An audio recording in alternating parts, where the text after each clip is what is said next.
ఈరోజు అనగా 4వ తేదీ 12వ నెల 2016 ఉదయం 5 గంటల సమయానికి ఆ వెంకటపతి సర్వదర్శనం కోసం అన్ని కంపార్ట్మెంట్లు భక్తులతో నిండి ఉన్నాయి. బయట కూడా భక్తులు వేచి ఉన్నారు. సర్వదర్శనానికి 12 గంటల సమయం పడుతోంది. కాలినడక మార్గం ద్వారా తిరుమలకి చేరుకున్న భక్తులు 14 కంపార్ట్మెంట్లలో వేచి ఉన్నారు. కాలినడక మార్గం ద్వారా తిరుమలకి చేరుకున్న భక్తులకి దర్శనానికి 10 గంటల సమయం పడుతోంది. నిన్న డిసెంబర్ 3న స్వామివారిని 78,559 మంది భక్తులు దర్శించుకున్నారు.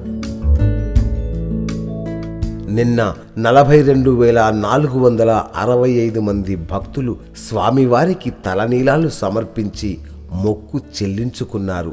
నిన్న స్వామివారి హుండీ ఆదాయం 2.33 కోట్లు.